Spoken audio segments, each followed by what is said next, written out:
Hello दोस्तों, सितारे global point में आपका स्वागत है। तो आज हम लोग क्लास 10th का सोशल साइंस का मॉडल पेपर, ये आपका मॉडल सेट 2 होगा, है ना। तो मॉडल सेट 1 जो है आपको कराया जा चुका है। तो मॉडल सेट 1 आप ज़रूर देख के आइएगा, मॉडल पेपर 2 देखिएगा। फिर ये आपको 5 सेट होने वाला है और ये 5 सेट में से ही क्वेश्चन जो है, अधिक क्वेश्चन, बहुत ज़्यादा क्वेश्चन इसमें। अगर आप कुछ भी नहीं पढ़े होइएगा तो ये 5 सेट आप ज़रूर लगाइए और ये 5 सेट में से आपका हर एक क्वेश्चन बनेगा एग्ज़ाम में। तो चलिए, और काफ़ी ज़्यादा हम एक्सप्लेन में बताते हैं तो आपको यहाँ पर किसी भी प्रकार का दिक्कत नहीं होगा। तो चलिए, एक एक क्वेश्चन काफ़ी एक्सप्लेन में बताया जाएगा। तो चलिए आगे की ओर बढ़ते हैं हम लोग, और बहुत ही ज़्यादा डिटेल में पढ़ने वाले हैं।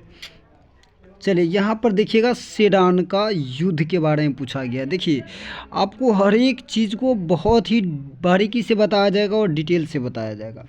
तो यहाँ पर सेडान युद्ध के बारे में चर्चा है। तो मैं बता दूँ आपको, सेडान जो युद्ध हुआ था ये आपका 1870 ईस्वी में हुआ, है ना। सेडान का युद्ध कब हुआ? 1870 ईस्वी में हुआ। और एक और युद्ध आप याद रख लीजिएगा, सेडोवा का युद्ध, है ना। तो चलिए, हमें अभी सभी को अच्छे से डिटेल में पढ़ना है। तो सेडोवा का युद्ध जो है आपका कब हुआ बताइए। अगर आप पढ़े होइएगा इतिहास तो आपको याद होगा। तो ये हुआ था आपका 1866 में, है ना। तो 1866 में हुआ था। और से यहाँ पर देखिएगा, सेडोवा के युद्ध में जो है प्रसा फ्रांस के साथ लेकर के और ऑस्ट्रिया को पराजित कर देता है सेडोवा के युद्ध में। तो सेडोवा के युद्ध में कौन पराजित हो जाते हैं? तो ऑस्ट्रिया जो है आपका पराजित हो जाते हैं। तो इस बात को आप याद रखिएगा, सेडोवा के युद्ध में ऑस्ट्रिया पराजित हुआ। और जब यहाँ पर देखिएगा, प्रसा और फ्रांस मिलकर ऑस्ट्रिया को क्या कर दिया? पराजित। अब ये मतलब प्रसा को देखिएगा, प्रसा काफ़ी ज़्यादा शक्तिशाली हो गया। और प्रसा आगे चलकर जब सेडान का युद्ध हुआ तो वो फ्रांस को क्या कर दिया? हरा दिया, है ना। किसको हरा दिया? प्रसा जो है फ्रांस को हरा देता है। तो प्रसा आगे चल के किनको हरा दिया? प्रसा और फ्रांस के बीच में हुआ ये युद्ध। कौन युद्ध? तो सेडान का युद्ध। प्रसा और फ्रांस, और प्रसा ने इसमें किसी की सहायता नहीं लिया और फ्रांस को देखिएगा ये हरा देता है। कौन? प्रसा। तो प्रसा देखिएगा किसको हरा दिया? फ्रांस को हरा दिया। तो यहाँ पर क्या पूछा गया? सेडान के युद्ध में किसकी पराजय हुई? तो फ्रांस की पराजय हुई। तो आपका ऑप्शन नंबर जो है ए जो है सही हो जाएगा। और सेडान का युद्ध कब हुआ और सेडोवा का युद्ध कब हुआ, ये भी आप ज़रूर याद रखिएगा। चलिए अगला क्वेश्चन की ओर बढ़ते हैं, काफ़ी ज़्यादा डिटेल में बताएंगे तो आपको चिंता लेने की कोई ज़रूरत नहीं है। देखिए, बोल्शेविक दल, यहाँ पर देखिए बोल्शेविक जो क्रांति हुई थी वो आपका कब हुआ था? याद है आपको? अगर आप इतिहास पढ़े होइएगा तो आपको ज़रूर याद होगा कि बोल्शेविक क्रांति जो है 9 नवंबर 1917 में हुआ था। कब हुआ? नवंबर 19। और बोल्शेविक दल के नेता कौन थे? तो बोल्शेविक दल के नेता थे लेनिन, है ना। और लेनिन के बाद देखिएगा, लेनिन जो है काफ़ी मतलब बहुत ही अच्छे शासन करते हैं। और लेनिन के बाद देखिएगा रूस में जो आता है वो कौन आ जाता है? स्टालिन, है ना। तो लेनिन के बाद कौन आएगा? तो स्टालिन आएगा। तो लेनिन देखिएगा बोल्शेविक दल के नेता थे। तो ये बात आप याद रख लीजिए, बोल्शेविक दल का नाम बदलकर साम्यवादी दल किसने कर दिया? लेनिन। चलिए, अच्छा सॉरी, यहाँ पर देखिए बोल्शेविक दल का, तो यहाँ पर देखिए लेनिन ही सही हो जाएगा। ऐसे लेनिन ऑप्शन क्या है आपका? सही है, लेनिन, है ना। तो चलिए अगला क्वेश्चन की ओर बढ़ते हैं। अगला क्वेश्चन आप देखिएगा। चलिए, इल्बर्ट बिल कब पारित हुआ था? तो इल्बर्ट बिल देखिएगा आप, जो है इल्बर्ट बिल आपका वो कब पारित हुआ? तो ये आपका जो है ना 25 जनवरी 1884 को पारित हुआ ये, है ना। तो आपका ऑप्शन नंबर सी हो जाएगा। चलिए, निम्न में से किन्हें केसर ए हिंद की उपाधि दी गई? केसर ए हिंद की उपाधि किनको दिया गया? महात्मा गांधी को। और नाइट की उपाधि किसको दिया गया था? रविंद्रनाथ टैगोर। और ये दोनों जो है जलियांवाला बाग हत्याकांड के दौरान जो है ये दोनों ने अपने अपने उपाधि को त्याग कर दिया था। गांधी जी ने केसर ए हिंद की उपाधि और रविंद्रनाथ टैगोर जी ने नाइट की उपाधि को त्याग कर दिया था। ये बात को आप याद रखिएगा। चलिए, नेल्लौर किस खनिज के उत्पादन के लिए प्रसिद्ध है? तो नेल्लौर जो है वो आपका अभ्रक उत्पादन के लिए क्या है? तो प्रसिद्ध है। और यहाँ पर नेल्लौर जो देखिएगा वो आपका किस राज्य में है? वो आपका है आंध्र प्रदेश राज्य में, है ना। तो इस बात को भी आप याद रख लीजिएगा। चलिए अगला क्वेश्चन की ओर बढ़ते हैं। अगला क्वेश्चन देखिएगा, जोहान्सबर्ग में कौन सा पृथ्वी सम्मेलन आयोजित हुआ था? जोहान्सबर्ग में। तो देखिए प्रथम पृथ्वी सम्मेलन आपका कहाँ हुआ, तो प्रथम पृथ्वी सम्मेलन देखिएगा आपका 1992 ईस्वी में हुआ। और कहाँ हुआ था आपको याद रखना होगा, रियो डी जेनेरियो में हुआ था। तो इस बात को आप याद रखिएगा कि प्रथम पृथ्वी सम्मेलन कहाँ हुआ, रियो डी जेनेरियो में हुआ था। तो ये बात, और 1992 में प्रथम पृथ्वी सम्मेलन हुआ। और दूसरा पृथ्वी सम्मेलन आपका 1997 ईस्वी में हुआ, और ये कहाँ हुआ आपका, न्यूयॉर्क में। कहाँ हुआ था, न्यूयॉर्क में। तो न्यूयॉर्क याद रखिएगा। और तीसरा जो सम्मेलन हुआ ये आपका हुआ जोहान्सबर्ग। कहाँ हुआ, जोहान्सबर्ग। तो यही ऑप्शन क्या है, सही है। चलिए तीसरा ऑप्शन राइट हो जाएगा।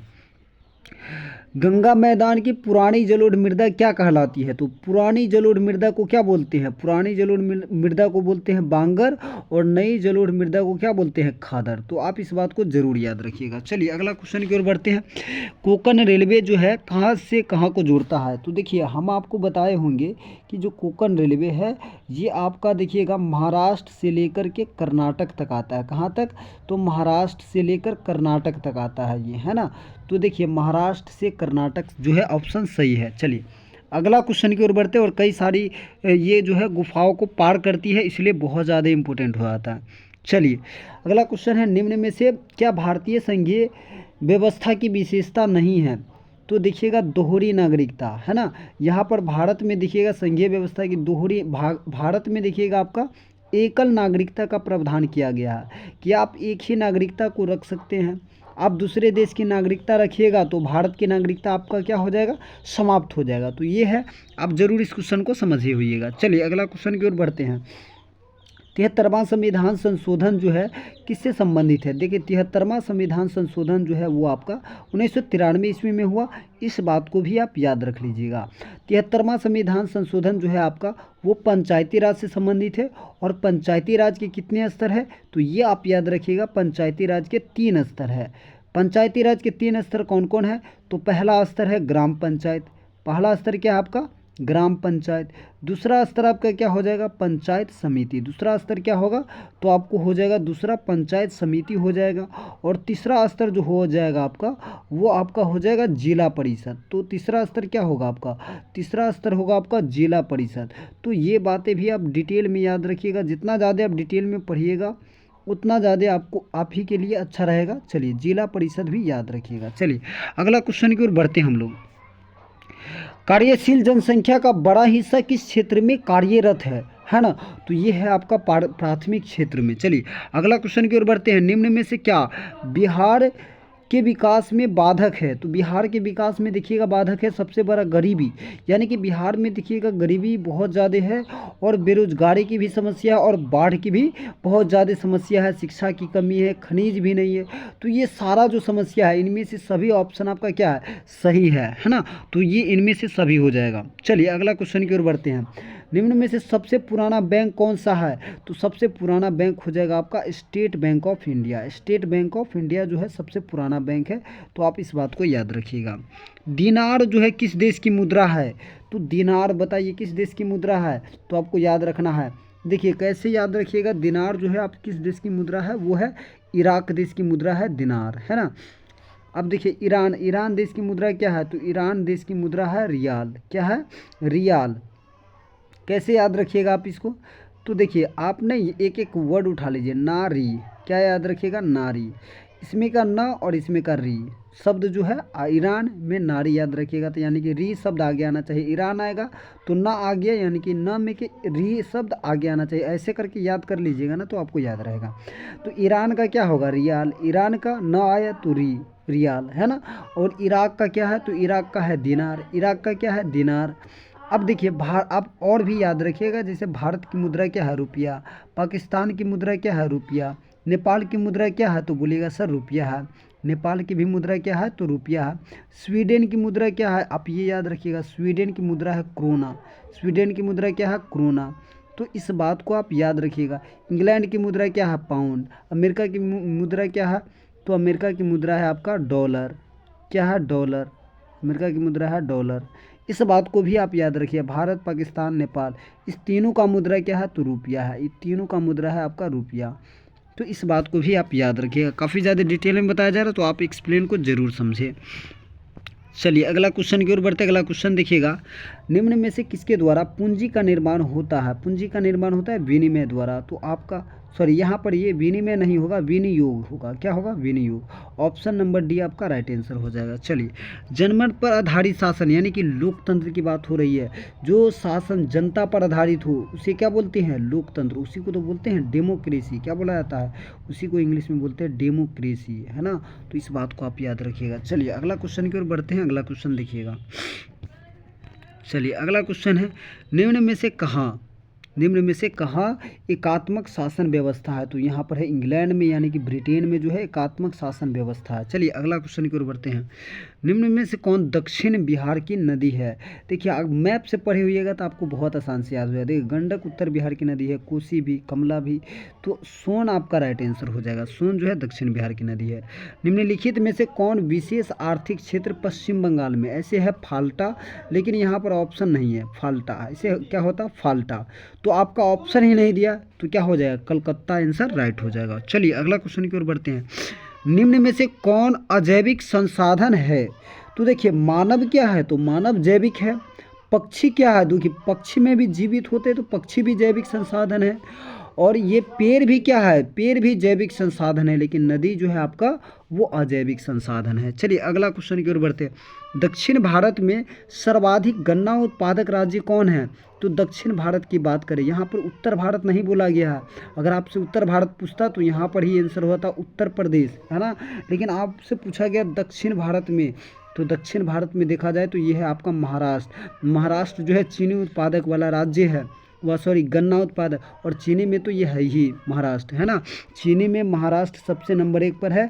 और गन्ना की बात करें तो गन्ना उत्पादक में सबसे अधिक होता है ऐसे उत्तर प्रदेश। लेकिन यहाँ पर दक्षिण भारत की बात की गई है तो यहाँ पर आपका राइट आंसर महाराष्ट्र हो जाएगा। ऑप्शन नंबर डी में दिया है। इटली का एकीकरण कब हुआ? तो इटली का एकीकरण आपका कब हुआ था? 1871 में। देखिएगा, 1870 में जब युद्ध हुआ था सेडान का, याद है आपको? अभी हमने आपको बताया था सेडान का युद्ध। सेडान का युद्ध कब हुआ? 1870 में, प्रसा और फ्रांस के बीच में, जिसमें प्रसा जीत गया और इसके फलस्वरूप ही जर्मनी और इटली का एकीकरण हुआ, है ना। तो इस बात को आप याद रखिएगा। लेनिन का उत्तराधिकारी कौन बना?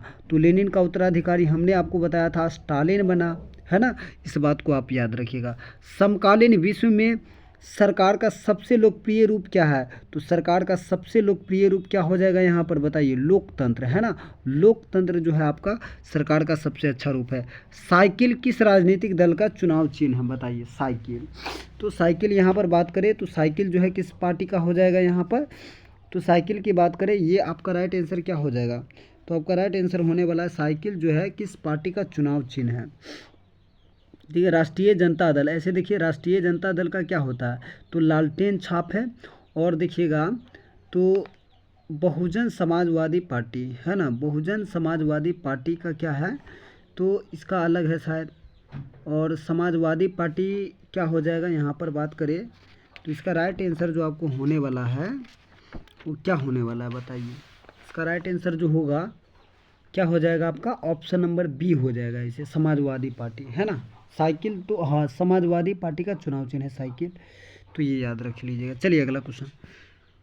1921 में सरकार द्वारा राजस्व आयोग के अध्यक्ष कौन थे? 1921 में सरकार द्वारा राजस्व आयोग अध्यक्ष कौन थे? इब्राहिम रहीमतुल्ला। चलिए अगला क्वेश्चन की ओर बढ़ते हैं। भूकंप तरंग मापने वाले यंत्र क्या होता है? सिस्मोग्राफ। और भूकंप के अध्ययन को क्या बोलते हैं? सिस्मोलॉजी। इस बात को याद रखिए। भूकंप में तीन तरंग होते हैं, एक पी तरंग और एक एल तरंग और एक एस तरंग। इस बात को भी याद रखिएगा। और भूकंप के द्वारा जो आदमी मलबे में दब जाता है उसके देखने के लिए हमें कौन सा कैमरा की ज़रूरत होता है? Infrared camera. तो ये भी आप याद रखिएगा। और एक और बात, भूकंप रोधी मकान कैसा होना चाहिए? तो आपका भूकंप रोधी मकान जो है वो आयताकार होना चाहिए। इस बात को भी आप याद रख लीजिएगा। चलिए अगला क्वेश्चन की ओर बढ़ते हैं हम लोग। निम्नलिखित में से कौन सी प्राकृतिक आपदा नहीं है? तो देखिए, सुनामी भी आप अपने से आता है यानी कि प्राकृतिक आपदा है। बाढ़ भी वो स्वतः आ जाता है तो प्राकृतिक आपदा। हिमस्खलन भी प्राकृतिक, लेकिन युद्ध जो होता है वो प्राकृतिक आपदा नहीं होता, ये मानवीय आपदा है। चलिए, सबसे ज़्यादा उत्तम किस्म का कोयला कौन है? तो एंथ्रासाइट। इसमें कार्बन की मात्रा बहुत ही ज़्यादा होती है। और बिटुमिनस देखिएगा, भारत में सबसे ज़्यादा जो कोयला मिलता है वो आपका बिटुमिनस मिलता है। और पीट देखिएगा, ये सबसे ख़राब कोयला है ना, कोयला का सबसे ख़राब कोयला कौन है? पीट है। तो ये भी आप याद रखिएगा। निम्न में से कौन सी स्थिति लोकतंत्र की सफलता के लिए सबसे आवश्यक है, बताइए? तो यहाँ पर मजबूत जनमत, यानी कि जनता जहाँ का मजबूत होगा, जहाँ के लोग मजबूत होंगे, पढ़े लिखे होंगे, है ना, वहाँ पर लोकतंत्र की सफलता देखने को मिलती है। तो इसलिए लोगों को पढ़ना चाहिए। चलिए अगला क्वेश्चन की ओर बढ़ते हैं।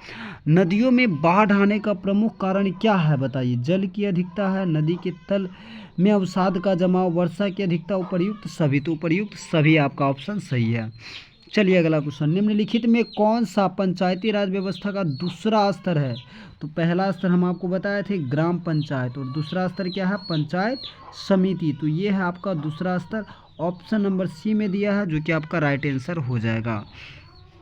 चावल किस प्रकार का जलवायु का पौधा है? तो उष्ण और आर्द्र, उष्ण और आर्द्र हो जाएगा। अंतर्राष्ट्रीय मानक संगठन ISO का मुख्यालय कहाँ है? तो ये आपका राइट आंसर हो जाएगा, जिनेवा में है। चलिए अगला क्वेश्चन की ओर बढ़ते हैं। चलिए अगला क्वेश्चन की ओर बढ़ते हैं। किस वर्ष साइमन कमीशन भारत आया? देखिए साइमन कमीशन का ऐसे गठन कब हुआ? तो आप याद रखिएगा, साइमन कमीशन का जो गठन हुआ वो आपका 1927 ईस्वी में हुआ। और साइमन कमीशन भारत कब आया? तो 1928 ईस्वी में आया। और देखिए इसी में गो साइमन बैग के नारा लगाए गए। और इसी में देखिएगा लाला हरदयाल की मृत्यु हो जाती है। लाला हरदयाल की लाठीचार्ज के दौरान लाला हरदयाल की इसमें मृत्यु हो जाती है। इस बात को भी आप याद रखिएगा। और साइमन कमीशन में जो सदस्य थे वो 7 सदस्य थे टोटल। तो ये बात भी आप याद रखिएगा। साइमन कमीशन में कुल कितने सदस्य थे? तो 7 सदस्य थे।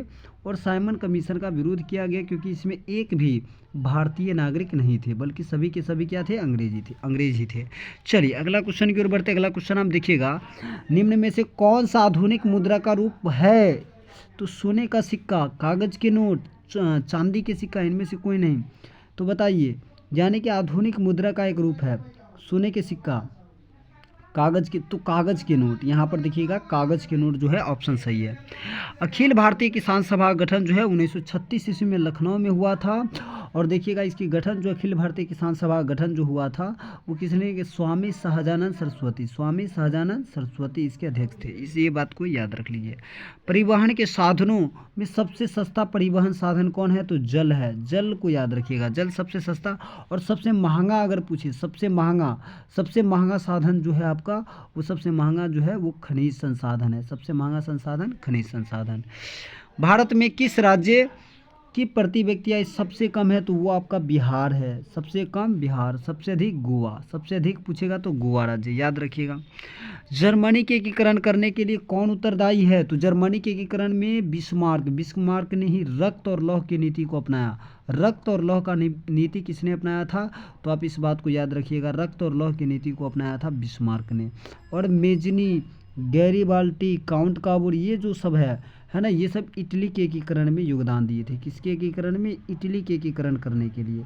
तो इस बात को याद रखिएगा। चलिए अगला क्वेश्चन। बोकारो इस्पात संयंत्र किस देश के सहयोग से खोला गया? रूस। क्या हो जाएगा आपका राइट आंसर? रूस। और भिलाई इस्पात संयंत्र भी किस देश के सहयोग से खोला गया? तो रूस। ये दोनों आप याद रख लीजिएगा। चलिए अगला क्वेश्चन। भारत छोड़ो आंदोलन का प्रसिद्ध नारा क्या था? करो या मरो का नारा था। वो भारत छोड़ो आंदोलन देखिएगा वो आपका कब हुआ? तो भारत छोड़ो आंदोलन जो है वो 1942 में स्टार्ट हुआ था, भारत छोड़ो आंदोलन। इसके नेतृत्व कौन कर रहे थे? तो ये भी आप याद रखिएगा, महात्मा गांधी जी जो है इनके नेतृत्व कर रहे थे। इस बात को भी आप याद रख लीजिएगा, महात्मा गांधी के बारे में। चलिए अगला क्वेश्चन। डॉक्टर मेघा पाटेकर का संबंध किससे है? तो डॉक्टर मेघा पाटेकर का घनिष्ठ संबंध जो है वो आपका नर्मदा बचाओ आंदोलन से है। नर्मदा बचाओ आंदोलन से। गोल घर का निर्माण कब हुआ? तो गोल घर का निर्माण हुआ था आपका वो 1786 ईस्वी में। यहाँ पर सही कर लीजिएगा, ये 1986 गलत दिया है, 1786 होगा, है ना। तो गोल घर का निर्माण कब हुआ? 1786 ईस्वी में। और इसका निर्माण क्या था? जॉन गॉस्टिन। किसने किया था? जॉन गॉस्टिन ने इसका निर्माण किया था। गोल घर का निर्माणकर्ता का नाम यानी कि वास्तुकार का नाम है जॉन गॉस्टिन।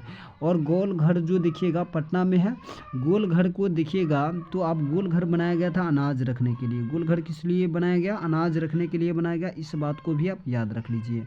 चलिए अगला क्वेश्चन की ओर बढ़ते हैं। भारत में सबसे पुराना तेल का भंडार जो है आपका डिगबोई क्षेत्र में। इनमें से कौन सी राज्य की विशेषता है? तो सरकार जो है राज्य की विशेषता होती है। आयुर्वेद का जनक किसे कहा जाता है? कल भी हमने आपको बताया आयुर्वेद का जनक जो है वो चरक है आपका।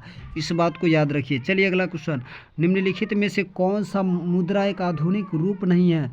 मुद्रा, जमा, ड्राफ्ट ये सभी आधुनिक रूप है, यानी कि इनमें से कोई नहीं ऑप्शन सही है।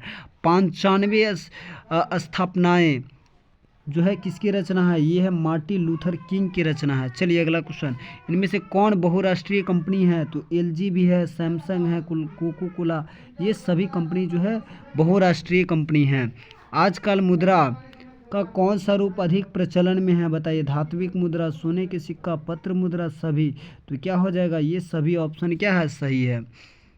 चलिए अगला क्वेश्चन की ओर बढ़ते हैं। अगला क्वेश्चन देखिएगा, इनमें से कौन प्राकृतिक आपदा नहीं है? तो प्राकृतिक आपदा क्या नहीं है? बताइए। सुनामी प्राकृतिक आपदा होगा, बाढ़ प्राकृतिक, आतंकवाद नहीं होगा। Option number C. निम्नलिखित में किसे बिहार का शोक कहा गया है? तो बिहार का शोक कोसी नदी को बुलाया जाता है। और बंगाल का शोक आप याद रखिएगा, बंगाल का शोक किसे बुलाया जाता है? तो बंगाल का शोक बुलाया जाता है दामोदर नदी। बंगाल का शोक दामोदर नदी को बुलाया जाता है। इस बात को आप याद रखिएगा। तो चलिए अगला क्वेश्चन की ओर बढ़ते हैं। भारतीय डाक विभाग की स्थापना कभी 1854 ईस्वी में हुआ। तो इस बात को भी आप याद रखिएगा। और डाक विभाग में जो पिन कोड होता है वो 6 अंकों का होता है। इस बात को भी याद रखिएगा, जिसमें पहला अंक क्या होता है? तो 8 होता है। चलिए इस बात को भी याद रखिएगा। बाढ़ के समय हमें कहाँ जाना चाहिए? ऊंची भूमि पर। बिल्कुल ऊंची भूमि पर हमें जाना चाहिए। चलिए अगला क्वेश्चन, संचार का सबसे लोकप्रिय संसाधन क्या है? तो मोबाइल हो जाएगा आपका। अभी वर्तमान समय में मोबाइल, क्योंकि मोबाइल को बहुत ज़्यादा लोग यूज करते हैं। निम्नलिखित में कौन प्राकृतिक आपदा है? बताइए। आग लगना, या बम विस्फोट, या भूकंप, या रासायनिक घटनाएं। तो प्राकृतिक आपदा क्या है? बताइए। तो रासायनिक दुर्घटनाएं हो जाएगा। नहीं सॉरी, ये नहीं होगा, रासायनिक दुर्घटना भी नहीं होगा। भूकंप क्या है? प्राकृतिक आपदा है आपका। चलिए, रूसो किस देश के दार्शनिक थे? रूसो कहाँ के दार्शनिक थे? फ्रांस के। इनका एक पुस्तक है जिनका नाम है द सोशल कॉन्ट्रैक्ट। आप इतिहास पढ़े हुइएगा तो आपको ज़रूर याद होगा ये सब। द सोशल कॉन्ट्रैक्ट पुस्तक के लेखक कौन है? तो आप ये बात को याद रखिएगा। चलिए अगला क्वेश्चन, निम्नलिखित में कौन केंद्र शासित राज्य है? केंद्र शासित प्रदेश कौन है? तो यहाँ पर देखिए उत्तराखंड, छत्तीसगढ़, चंडीगढ़ या केरल। तो यहाँ पर हो जाएगा आपका राइट आंसर चंडीगढ़। चलिए अगला क्वेश्चन, कृषि में महिलाओं की भागीदारी कितनी है? 40% है। ये बात को याद रखिए। संघ राज्य का उदाहरण है? तो संघ राज्य का उदाहरण अमेरिका है। इस बात को भी आप याद रखिएगा। निम्नलिखित में से किसमें मिश्रित अर्थव्यवस्था वाला देश है? तो वो है आपका भारत, जहाँ पर पूंजीवादी समाजवादी दोनों को मतलब रखा गया है। राष्ट्रीय आपातकाल कब लगाया, घोषणा कब किया गया? 1975 में किया गया था। गैर संस्थागत वित्त प्रदान करने वाला सबसे लोकप्रिय संसाधन है महाजन होता है ये गैर संस्थागत। चलिए, लोक जनशक्ति पार्टी का चुनाव चिन्ह क्या है? तो लोक जनशक्ति का हो जाएगा आपका बांग्ला छाप। चलिए, मार्क्सवादी ने 1867 में किस पुस्तक की रचना की जिसे समाजवादी का बाइबल बोला जाता है? वो दास कैपिटल कार्ल मार्क्स जो है वो किस पुस्तक की रचना किया जिसे समाजवादी का बाइबल बोला जाता है? वो दास कैपिटल। साम्यवादी घोषणा पत्र की भी रचना किसने किया था? इन्होंने ही किया था 1848 ईस्वी में। तो इस बात को भी आप याद रखिएगा। चलिए, अंकोर वाट का मंदिर कहाँ स्थित है? तो सबको याद होगा अंकोर वाट का मंदिर जो है कंबोडिया में है। और अंकोर वाट का मंदिर का निर्माण किसने किया था? सूर्यवर्मा द्वितीय। यह विश्व की मतलब जो है सूर्यवर्मा द्वितीय ने किया था। यह विश्व की सबसे बड़ा मंदिर है और यह विष्णु भगवान को समर्पित है। किस भगवान को? तो विष्णु भगवान को समर्पित है। इस बात को भी आप नोट में कर लीजिएगा। चलिए अगला क्वेश्चन की ओर बढ़ते हैं। ऑपरेशन फ्लड क्या है? तो डेयरी विकास से संबंधित है ऑपरेशन फ्लड। चलिए अगला, all India trade union Congress की स्थापना किस वर्ष हुई? 1920 ईस्वी में हुई थी। इस बात को आप याद रखिएगा। पटना का प्राचीन नाम क्या है? तो पटना का प्राचीन नाम क्या है? पाटलिपुत्र है।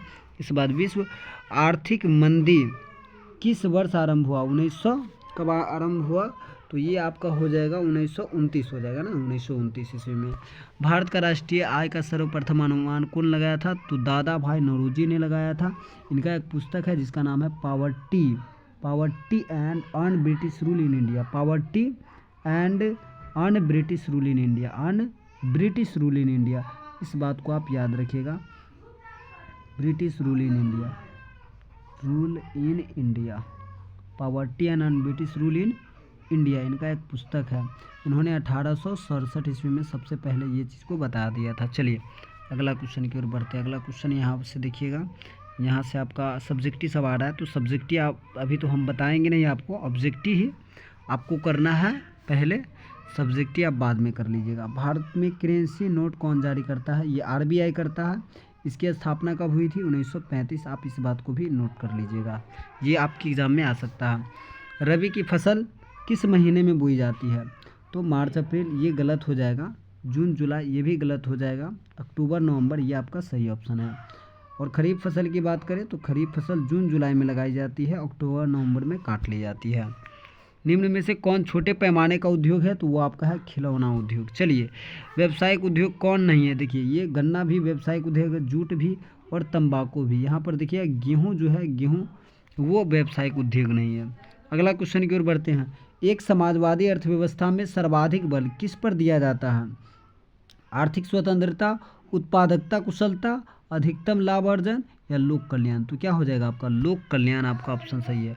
भारत में किस तरह की लोकतांत्रिक व्यवस्था की गई? तो प्रत्यक्ष या अप्रत्यक्ष? तो अप्रत्यक्ष सही हो जाएगा। चलिए भारत का कान्हा राष्ट्रीय पार्क किस चीज़ के लिए प्रसिद्ध है? कान्हा बाग के लिए है, कान्हा बाग, ऐसे याद कीजिए, कान्हा बाग है ना। औद्योगिक क्रांति योजना के तहत पहले या शुरू में कौन से उद्योग शामिल थे? तो आपका ऑप्शन नंबर ए सही है, कोयला, कपास और लोहा।